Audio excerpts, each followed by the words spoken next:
ભાગ્યવંતી બેન, તમારો સવાલ છે કે મહાવીર સ્વામીના 27 ભાવની વચ્ચે પણ અનંતા ભાવ હોય છે, એ સમજાવવા કૃપા કરશો.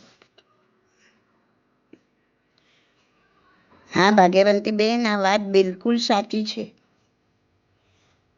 તમે જ તમારા તર્કથી આ વાત સમજી શકશો.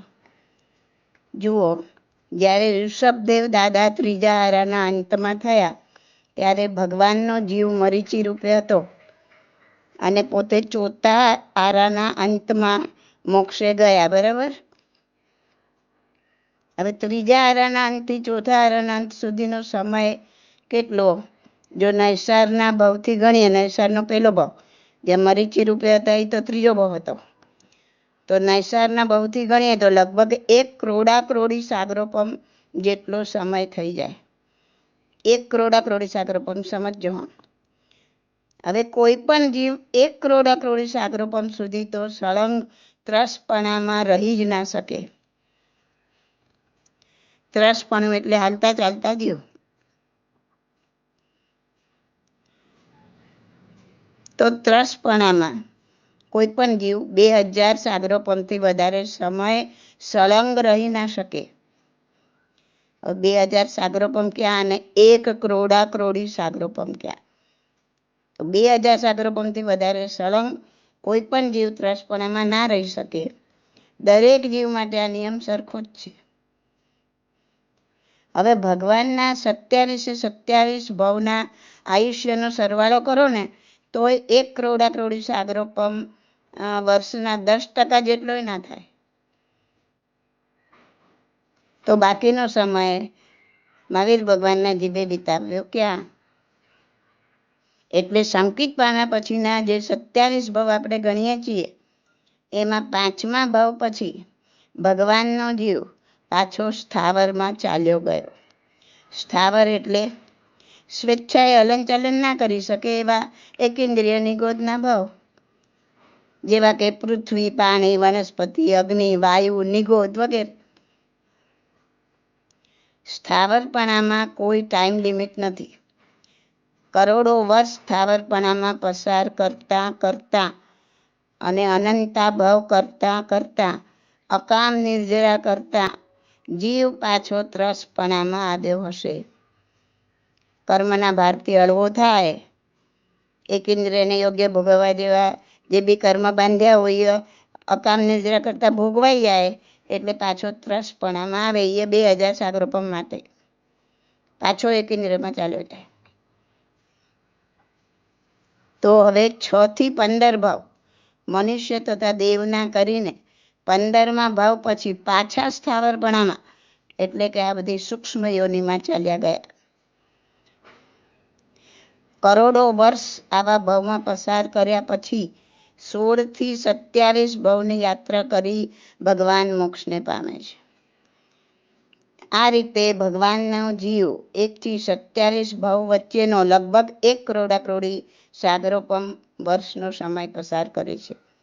હવે ખ્યાલ આવ્યો ને કે 27 ભાવની વચ્ચે પણ અનંતા ભાવ હોય છે. હવે સવાલ એ બાકી રહે કે શા માટે આવું થાય? એવો સવાલ આવશે ઘણાનો. તો એટલા માટે કે જીવ પોતે પુણ્ય ભોગવતા પાછું પાપના ઢગલા ખડકી દે છે. સૌથી વધારે એકેન્દ્રિય જીવ જોડે પાલો પડે છે અને પોતે સાધના કરીને કર્મને ખપાવતો નથી, નિર્જરા કરતો નથી, એટલે કર્મ ભોગવવા પાછો એકેન્દ્રિયમાં ચાલ્યા જવું પડે. હિસાબ તો બધા પૂરો કરવો જ પડે.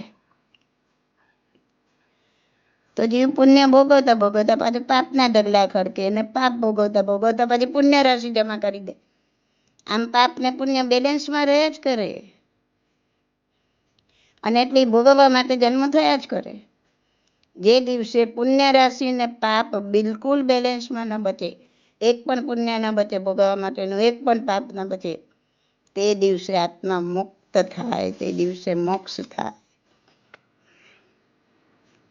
તો આ ભગવાનના ઉદાહરણ પરથી આપણે શીખવાનું, આપણે વિચારવાનું કે ભગવાનના જીવને તો ગુરુના રૂપમાં ખુદ આદિનાથ દાદા પોતે મળી ગયા હતા. છતાંય એ એમને ઉગારી શક્યા નહીં, એમને ત્રિદંડી બનતા રોકી શક્યા નહીં, કારણ કે માણસે પોતાના ઉદ્ધાર માટેની સાધના પોતે જ કરવી પડે. હાથ પગ તમે હલાવને તરી જાઉં એવું બનવાનું નથી. એ બધા શેખ ચલીના વિચારોમાંથી બહાર નીકળી જવાનું કે કોઈ મારા માથા પર હાથ મૂકી દેશે અને મોક્ષે પહોંચી જઈશ, એવું વિચારવું એ બધી મૂર્ખામી છે. આદિનાથ દાદા ખુદ મળી ગયા હતા, છતાં ભગવાન મહાવીરના જીવને ફરી ફરી આવી સૂક્ષ્મ યોનિમાં જવું પડ્યું, અનંતા ભવ પાછા કરવા પડ્યા. તો મારા જીવને નહીં જ જવું પડે ની શું ખાતરી? એટલે હે જીવ, હવે તું સાવધાન થઈ જા. વિચાર કર, કદાચ આ મારો મનુષ્ય જન્મ આ 2000 સાગરોપમના ચક્કરનો છેલ્લો ભાવ પણ હોય. કદાચ આ પછી મારે એકેન્દ્રની ગોદમાં પણ ફેંકાઈ જવું પડે. માટે હે જીવ, જે સમય હાથમાં છે એને સુખશીલતામાં વેડફી દેવાને બદલે કર્મની નિર્જરા માટેની સાધના કરવી જરૂરી છે, જો આત્માને મુક્ત કરવો હોય તો. This audio is by Subodhi Masalia. My contact number is 88500 88567.